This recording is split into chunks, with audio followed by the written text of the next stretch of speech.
Welcome to today's live reading from Brilliant as the Sintamani Dham Mataji.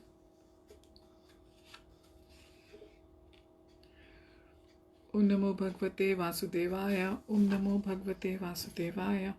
Om Namo Bhagavate Vasudevaya.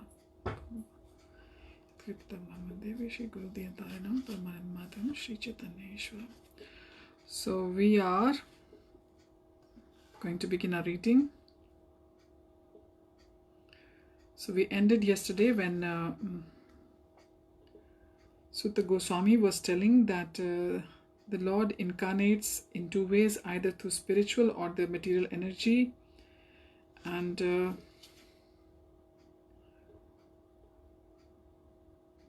we'll continue from there. So the following reading is, the reference is given from 2nd chapter of Canto 1, 24th verse. Shanak asked why Brahma and Shiva are not venerated, since they too are the avatars of the Lord. Considering how to explain this subject, Sutta pointed to a nearby sacrificial fire. Observe here this fire, he said. When the flames are rising, it is easy to see. All the sages turned to look at the incandescent flames leaping brightly into the morning sky. When, however, on Sutta's request, the priest placed more kindling on the fires, the flames became smothered. Remarking on this, Sutta said, as we know, the fire is still present under the wood. Nevertheless, because of the preponderance of the fuel, the fire is hidden. As they kept watching, the sacrificial plate smoke billowed out from the newly stoked fire, filling the early morning sky. Sutta continued, smoke is also an integral part of the fire, but when predominant, it also conceals the flames. Nevertheless, smoke is a better indicator of the presence of fire than wood. The sages looked quizzically back and forth from the smoky sacrificial fires to Sutta. What had fire, wood, and smoke to do with Vishnu, Shiva, and Brahma? Sutta continued, just as the sacrificial fire manifests as flames, wood and smoke, similarly the Supreme Lord manifests in this world as Vishnu, Shiva, and Brahma. Vishnu, who governs the mode of goodness, is comparable to the flames. I'll repeat, Vishnu, who governs the mode of goodness, is comparable to the flames, as flames are the quintessential form of the fire. Similarly, Vishnu is the spiritual form of the Lord, thus he is to be worshipped. Shiva governs the mode of ignorance and is comparable to wood. Similarly, Brahma, who governs the mode of passion, is compared to smoke. As wood and smoke obscure the flames, similarly, worship of these two gods governing the modes of passion and ignorance obstruct spiritual realization. So, very important line, that worshipping Brahma and Shiva, who are governing the modes of passion and ignorance, obstructs our spiritual realization. Now references chapter 2, verse 25.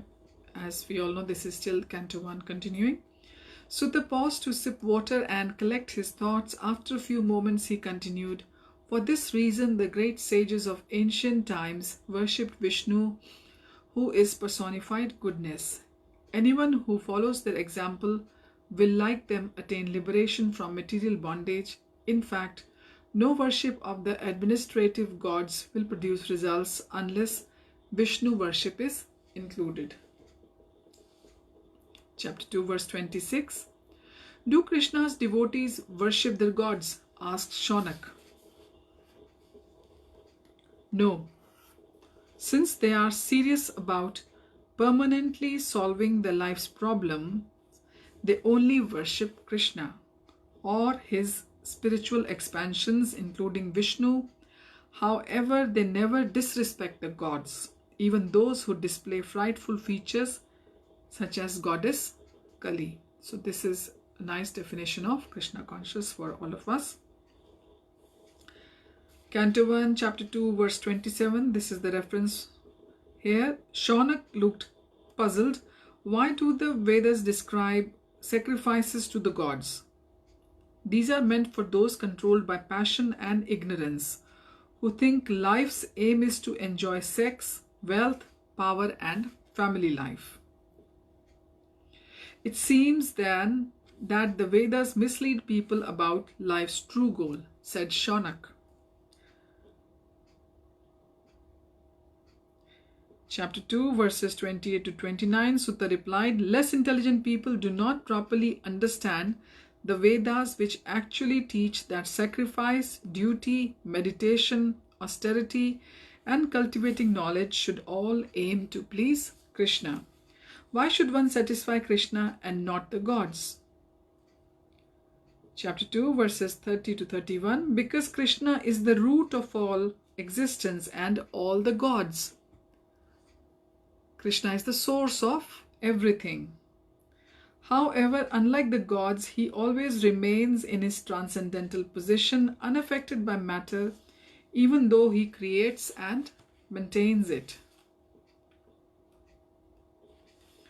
So God is the most renunciated supreme power, that is Krishna. He is the most renunciated as well. Chapter 2, verse 32, since he is transcendental, he must be beyond material perception. How then can we know him? Asked Shaunak. I'll repeat the question. Since he is transcendental, that is Krishna, he must be beyond material perception. How then can we know him? Asked Shaunak. When you develop divine consciousness, you will see him in everything, including the hearts of all living beings. How can we foster this consciousness? This is a very important question being asked. Sutta again pointed at the sacrificial fires in the near distance. The arani wood, which had earlier been heaped onto the fires, was now bursting into flames. He said, in the same way that fire is kindled from wood by another fire, similarly the divine consciousness of people is awakened by hearing proper spiritual messages from a self-realized soul.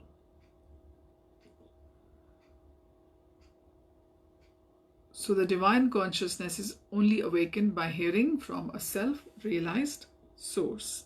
And we have to hear it very properly. Hearing is very, very important. By hearing, that is going to go inside our hearts, and then the dust is going to clear up, and we will be able to awaken the dormant love for Lord, which is always there, but it is covered due to our past activities of past lives, and of course this life as well. Chapter 2, verse 33, everyone applauded Sutta's clear answer. When the sages again quietened, Shaunak continued his questioning. Since the Lord is disinterested in material enjoyment, why does he enter the material world? It's a very interesting question, isn't it? The small spirit souls are unable to independently control or enjoy matter, replied Sutta. Therefore, Vishnu enters their hearts to act as the witness of their activities and desires, and also to enable them to gratify their senses as much as they merit. This is the Lord's kindness. So the Lord coming into our hearts as Vishnu,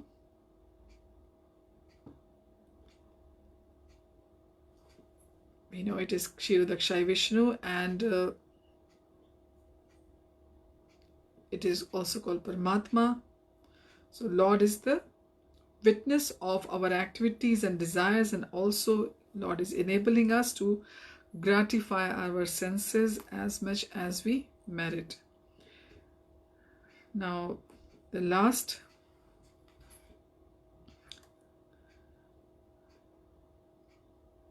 paragraph of this chapter, Chapter 2, verse 34. Being already present in everyone's heart, said Shaunak, why does he also appear in his different incarnations? Sutta said, the role of the Supersoul is to maintain the cosmos. However, when he comes as different incarnation, he does so to reclaim the fallen souls.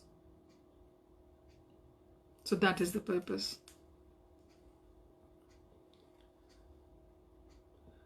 So we'll begin chapter 3 next time. Hayam Tat Sat. Thank you for joining. Hare Krishna.